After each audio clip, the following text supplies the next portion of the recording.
होळीच्या उत्सवाच्या निमित्तानं मुंबई वाहतूक पोलिसांनी वाहन चालकांवरती कठोर कारवाई केलेली आहे। एकूण 16,726 वाहन चालकांवरती विविध ट्रॅफिक नियम मोडल्याबद्दल चालान करण्यात आलेलं आहे आणि ज्यातून जवळपास 2 कोटींची वसुली होणार आहे। होळीच्या सणामध्ये नियम मोडणाऱ्यांवरती ही कारवाई एक संदेश म्हणून पाहण्यात येते।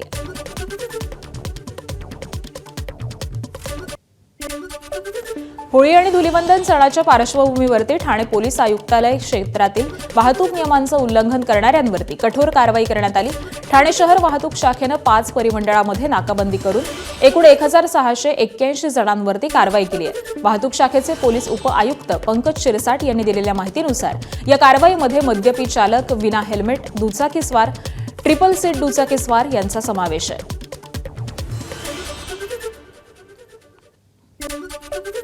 राहाता तालुक्यातील ग्रामीण भागामध्ये शेकडो वर्षांपासून चालत असलेली डसन डुक्कर नृत्य ही पारंपरिक प्रथा आज देखील तीव्र श्रद्धा आणि उत्साहात जपली जाते। संपूर्ण गावाच्या सहभागानं हा कार्यक्रम दरवर्षी मोठ्या जल्लोषामध्ये पार पडतो। खग्रास चंद्रग्रहण संपल्यानंतर उशिरा संध्याकाळी या पारंपरिक कार्यक्रमास सुरुवात करण्यात आली। ग्रहणानंतर गावातील प्रमुख रस्त्यांवरती डसन डुकराची मिरवणूक काढण्यात आली आणि या परंपरेनुसार डसन डुक्कर ग्रामस्थांना शिराई आणि सुपाचे हलके फटके देत गावातून फिरवले जातात। हे फटके शिक्षा नसून आशीर्वादाचं प्रतीक मानलं जातं।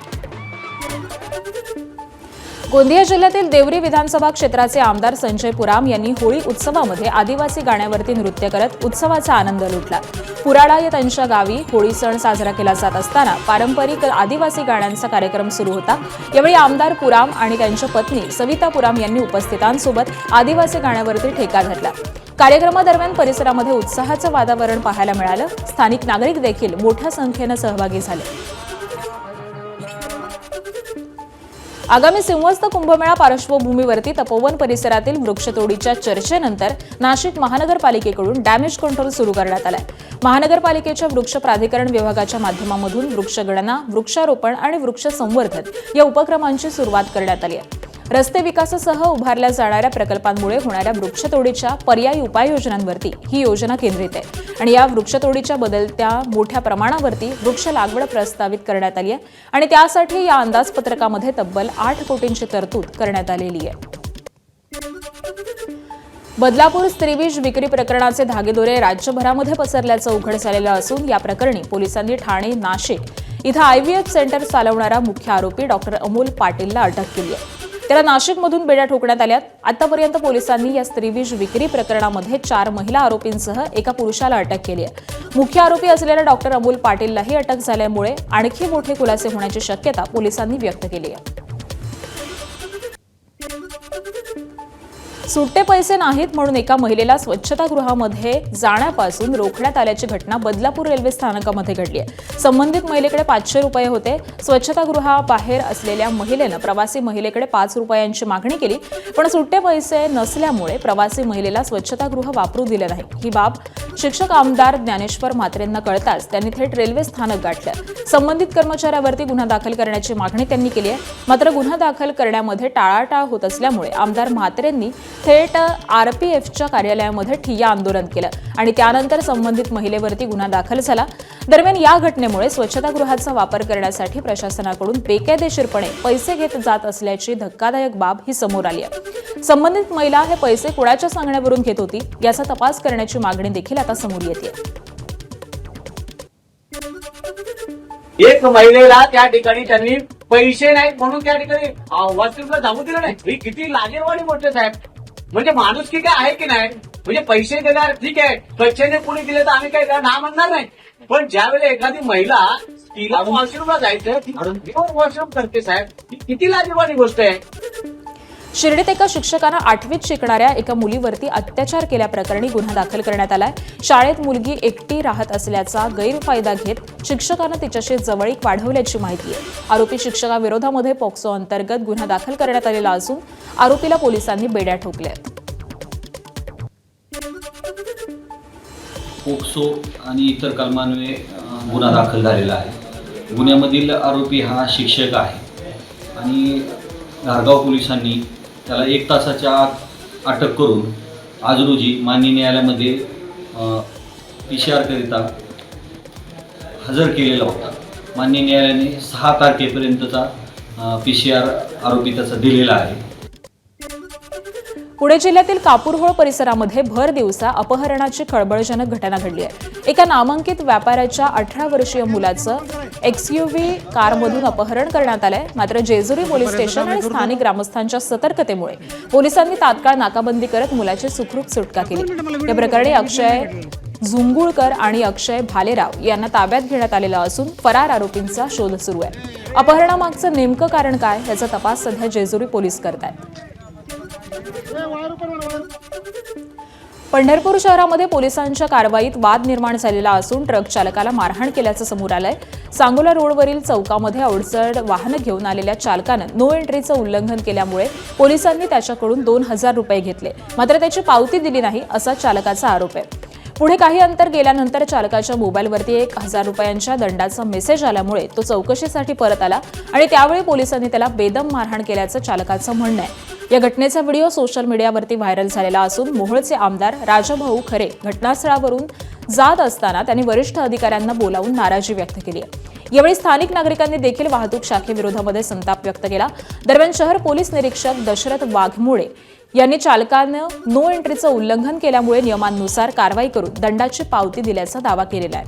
मात्र मारहाणीच्या आरोपावरती त्यांनी भाष्य टाळलं. या प्रकरणी संबंधित पोलीस कर्मचाऱ्यावरती तातडीनं कारवाई करण्याची मागणी होत असून हा मुद्दा सुरू अधिवेशनामध्ये उपस्थित करणार असल्याचं आमदार राजाभाऊ खरे यांनी सांगितलंय. गोंदियाच्या सडक अर्जुनी तालुक्यातील फुटाळा इथं तलावात आंघोळीसाठी गेलेल्या दोघांचा बुडून मृत्यू झाल्याची घटना घडली आहे. होळीच्या दुसऱ्या दिवशी सर्वत्र धुळवड साजरी केली जाते आणि अशातच फुटाळा इथं काही मुलांनी धुळवड साजरी केल्यानंतर तलावामध्ये आंघोळीसाठी ते गेलेले होते. दरम्यान 2 तरुणांच्या पाण्याचा अंदाज न आल्यामुळे त्यांच्या पाण्यामध्ये बुडून मृत्यू झालाय. दोन्ही मृतदेह हे पाण्याबाहेर काढण्यात आलेले आहेत. तर 2 मुलांच्या मृत्यूनंतर गावकरी आणि कुटुंबियांनी रुग्णालयामध्ये प्रशासनावरती रोष व्यक्त केलाय. रुग्णालयामध्ये ऑक्सिजन सिलेंडर नसल्यामुळे दोन्ही मुलांचा जीव गेल्याचा गावकऱ्यांचा आरोप आहे. डॉक्टरांच्या निलंबनाची मागणीसाठी रुग्णालयासमोर नागरिकांनी मोठा जमाव जमवला. बच्चू मरण पावलेला आहे. त्याला जर योग्य अशी ट्रीटमेंट मिळाली असती, पाण्यामध्ये डुबलेल्या व्यक्तीला वाचवण्यासाठी फक्त एक ऑक्सिजनच वाचवू शकतो. त्याच्यासाठी दुसरी ट्रीटमेंटच नसते.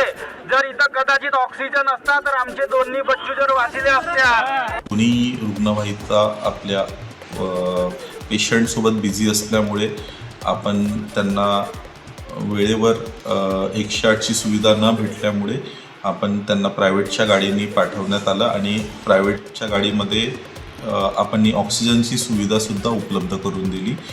तरी आता विचारपूस करण्यात आल्यानंतर दोन्ही बाळांचं रेफरलच्या टाईममध्ये भंडाऱ्याला जाऊन मृत्यू झालेला आहे.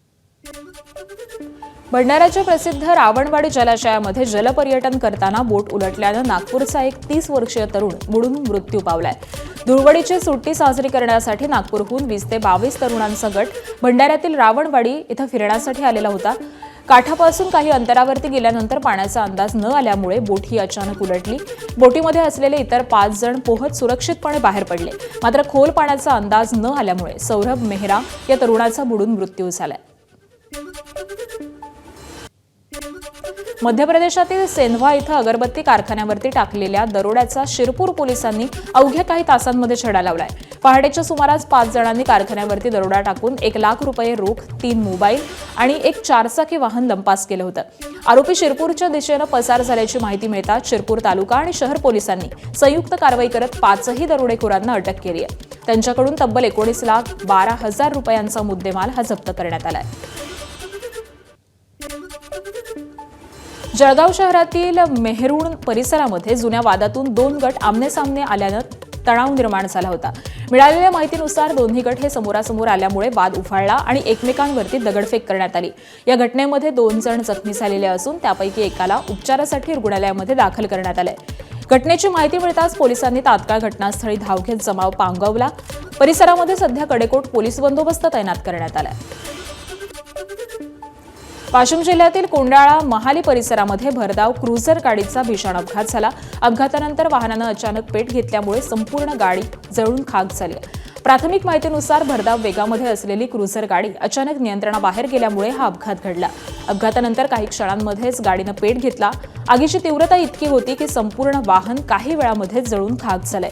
सुदैवानं या घटनेमध्ये कोणतीही जीवितहानी झाली नाही. कोल्हापूर गगनबावडा मार्गावरील बलिंगा इथं ब्रेक फेल झाल्यामुळे टेम्पोचा अपघात झाला. भरधाव वेगातील टेम्पोवरील नियंत्रण सुटल्यामुळे त्यानं 3 दुचाकींना देखील धडक दिली आणि रस्त्याकडेच्या उभ्या फलक आणि झाडावरती आदळून तो थांबला. या अपघातामध्ये दुचाकीचं मोठं नुकसान झालेलं आहे, तर सुदैवानं कोणतीही जीवितहानी झाली नाही. घटनेनंतर परिसरामध्ये नागरिकांची गर्दी झाली होती.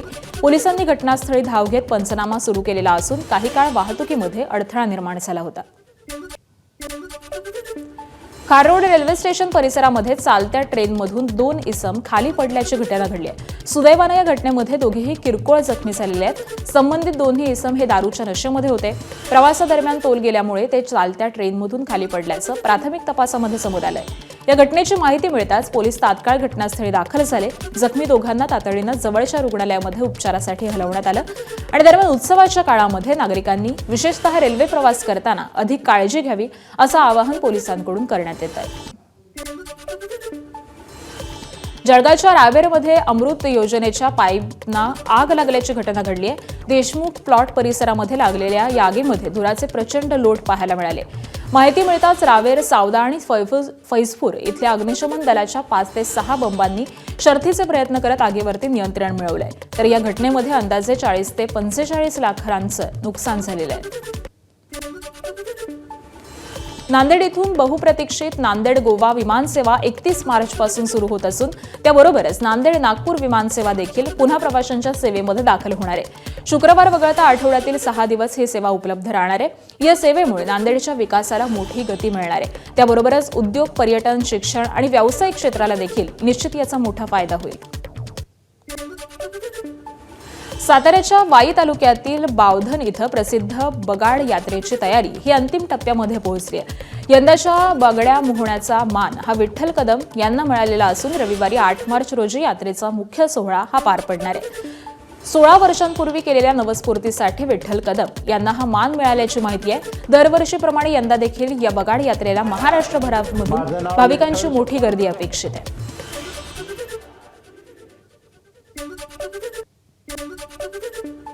मी 2010ला माझ्या मोठ्या भावासाठी नवस केला होता. माझ्या मोठ्या भावाची तब्येत खराब होती, ती व्यवस्थित होण्यासाठी मी नवस केला. मी 2013 पासून नवसाला बसतोय. 2026ला माझा नवस पूर्ण झाला. मी आनंदी आहे. रत्नागिरीच्या खेड तालुक्यातील जामगे गावामध्ये ग्रामदैवत कोटेश्वरी मानाई देवी मंदिरामध्ये शिमगोत्सव भक्तिभावामध्ये आणि उत्साहात पार पडला. पारंपरिक पालखीमध्ये विराजमान झालेल्या देवीची गावकऱ्यांनी खणा आणि नारळानं ओटी भरून पूजा केली. यावेळी रामदास कदम, योगेश कदम यांच्यासह कदम कुटुंबीय हे उपस्थित होते. ढोल ताशा, सनई चौघड्यांच्या निनादामध्ये रंगलेल्या या उत्सवात गावकऱ्यांनी मोठ्या संख्येनं सहभाग घेत सामाजिक एकोपा आणि परंपरेचं दर्शन घडवलंय. चिपळूणच्या शिमगोत्सवामध्ये शिवसेनेचे नेते भास्कर जाधव यांनी देवाची पालखी नाचवत होळी साजरी केली आहे. भास्कर जाधवांच्या सहभागामुळे उपस्थितांमध्ये उत्साहाचं वातावरण निर्माण झालं. ढोल ताशांच्या निनादामध्ये आणि भाविकांच्या जयघोषामध्ये शिमगोत्सव मोठ्या दिमाखामध्ये पार पडलाय.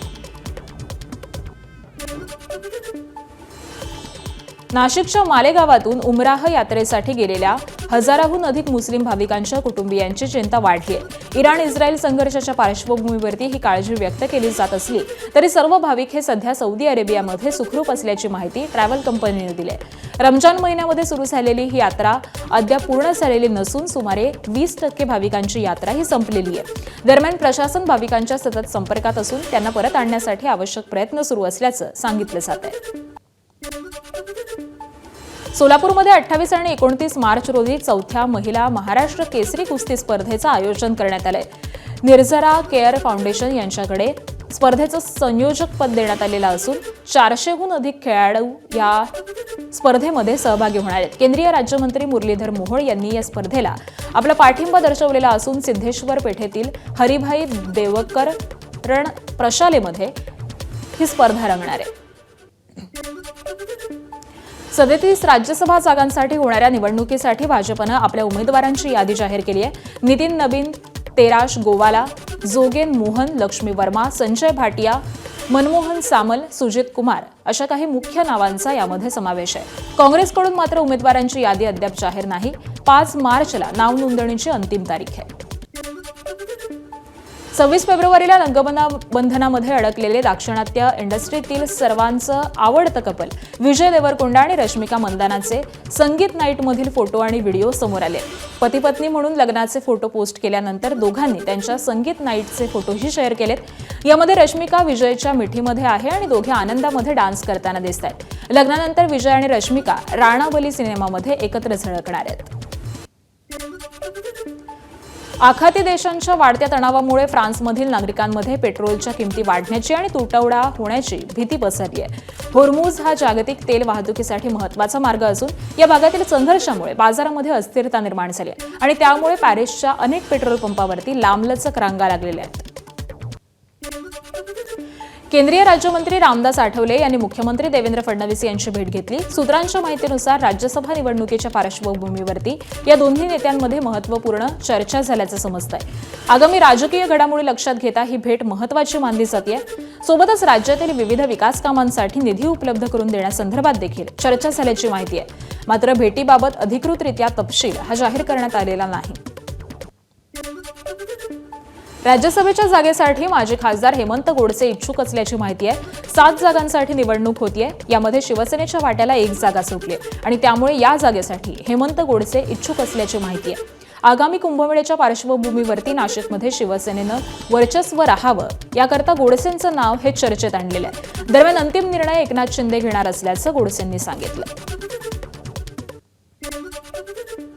नाशिक जिल्ह्यामध्ये जवळजवळ 15 विधानसभा आहेत आणि त्यापैकी 2 आमदार आहेत आणि बाकी 13 आमदार शिवसेना आणि भाजप आणि राष्ट्रवादीचे आहेत. निश्चित या ठिकाणी ताकद वाढण्याच्या संदर्भामध्ये शहरामध्ये देखील एखादं नेतृत्व असावं असं सर्वच शिवसैनिकांचं मत आहे. परंतु येणाऱ्या काळामध्ये निश्चित कुठं ना कुठं तो न्याय दिला जाईल असा देखील विश्वास आपल्याला आहे. राज्यसभेच्या आगामी निवडणुकांसाठी भाजपनं उमेदवारांची यादी जाहीर केली आहे. बिहारमधून पक्षाचे राष्ट्रीय अध्यक्ष नितीन नवीन आणि शिवेश कुमार यांना उमेदवारी देण्यात आली आहे. तर पश्चिम बंगालमधून राहुल सिन्हा, हरियाणामधून संजय भाटिया, ओडिशामधून मनमोहन सामल आणि सुजित कुमार, त्याचबरोबर छत्तीसगडमधून लक्ष्मी वर्मा, आसाममधून तेराश गोवाला, जोगेन मोहन यांची नावं ही जाहीर करण्यात आली आहेत. भाजप नेते चंद्रशेखर बावनकुळे यांनी नागपूर महानगरपालिकेतील नगरसेवकांच्या पदग्रहण सोहळ्यामध्ये महिलांना उद्देशून वहिनींनो पुढचा काळ तुमचा आहे, फक्त आम्हाला सांभाळून घ्या आणि आमचंही काम करा असं सांगितलंय. यावेळी बावनकुळे यांनी 2029 पासून विधानसभा आणि लोकसभामध्ये महिलांसाठी 33% आरक्षण लागू होण्याची शक्यता असल्याचं नमूद केलंय. त्याबरोबरच त्यांनी 2029 नंतर नागपूर जिल्ह्याची पालकमंत्री महिला असणार असल्याचंही सांगितलंय. बावनकुळे यांनी पुढे राजकारणामध्ये महिलांचं वर्चस्व वाढणार असल्याचंही स्पष्ट केलेलं आहे. अमेरिका आणि इस्रायलसोबत सुरू असलेल्या संघर्षादरम्यान इराणकडून चर्चेसाठी सकारात्मक संकेत देण्यात आले. इराणचे दिवंगत सर्वोच्च नेते आयातुल्ला सय्यद अली खामेनी यांचे प्रतिनिधी डॉक्टर अब्दुल माजिद हकीम इलाही यांनी माध्यमांशी बोलताना आम्ही सन्मानानं चर्चेसाठी तयार आहोत असं स्पष्ट केलंय. त्यानंतर इराणकडून चर्चेसाठी सकारात्मक संकेत देण्यात आले. यामुळे दोन्ही देशातील तणाव कमी होण्याची शक्यता व्यक्त केली जात असली तरी प्रत्यक्ष चर्चेची दिशा काय असेल याकडे आंतरराष्ट्रीय समुदायाचं लक्ष लागलंय.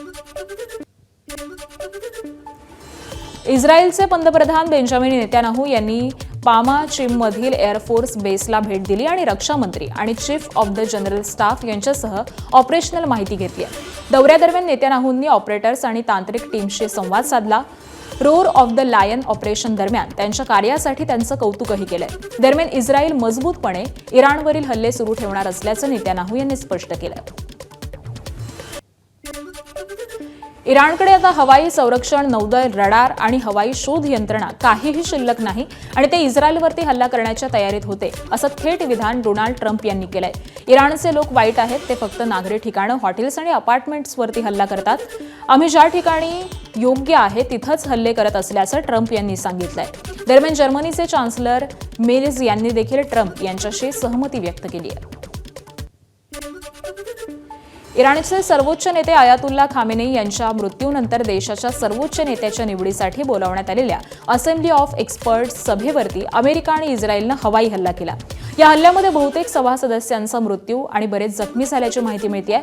अमेरिका इस्रायलच्या हल्ल्यामुळे इराणची टॉप लीडरशिप ही जवळजवळ संपुष्टात आली आहे. हा हल्ला खोमेनेच्या मृत्यूनंतर रिक्त झालेल्या सर्वोच्च नेत्याच्या पदासाठी निवडीच्या निर्णायक प्रक्रियेला मोठा फटका आहे आणि हल्ल्यामुळे इराणमध्ये राजकीय अस्थिरता आणि नेतृत्व रिक्ततेची भीती ही वाढलेली आहे. अमेरिका आणि इस्रायलच्या सैन्यानं इराणची राजधानी तेहरानमधील मेहराबाद विमानतळावरती हवाई हल्ला केला. हल्ल्यानंतर परिसरामध्ये जोरदार स्फोटांचे आवाज ऐकू आले. आकाशामध्ये धुराचे लोट देखील पसरले. प्राथमिक माहितीनुसार विमानतळातील लष्करी वापराच्या भागाला लक्ष्य करण्यात आलंय. मात्र या हल्ल्यातील नेमकं नुकसान आणि जीवितहानी किती याची अधिकृत पुष्टी अद्याप झालेली नाहीये. या कारवाईनंतर तणाव हा आणखी वाढण्याची शक्यता व्यक्त केली जात असून इराणकडून प्रत्युत्तरात्मक कारवाई होण्याची शक्यताही वर्तवली जाते. इस्रायल, अमेरिका आणि इराणमधल्या युद्धाचा आज 5वा दिवस आहे. इस्रायलनं आज इराणच्या 500 वर्ष जुन्या गोलेस्टन पॅलेसवरती हल्ला केलाय. हल्ल्यामध्ये या पॅलेसचा काही भाग हा खराब झालेला आहे. मात्र तिथं साठवलेल्या मौल्यवान आणि ऐतिहासिक कलाकृती या आधीच सुरक्षितपणे काढून टाकण्यात आलेल्या होत्या आणि त्यामुळे त्या वाचलेल्या आहेत. इराणची वृत्तसंस्था मेहरनं ही माहिती दिली आहे. गोलेस्टन पॅलेस 16व्या शतकामध्ये सफावीद काळामध्ये बांधला गेलेला होता. बराच काळ ते इराणच्या राजांचं घर आणि शक्तीचं एक मुख्य केंद्र म्हणून काम करत होतं. आज ते एक प्रमुख पर्यटन स्थळ आहे. 2013 मध्ये युनेस्कोच्या जागतिक वारसा यादीत त्याला समाविष्ट करण्यात आलं होतं. एबीपी माझा, उघडा डोळे बघा नीट.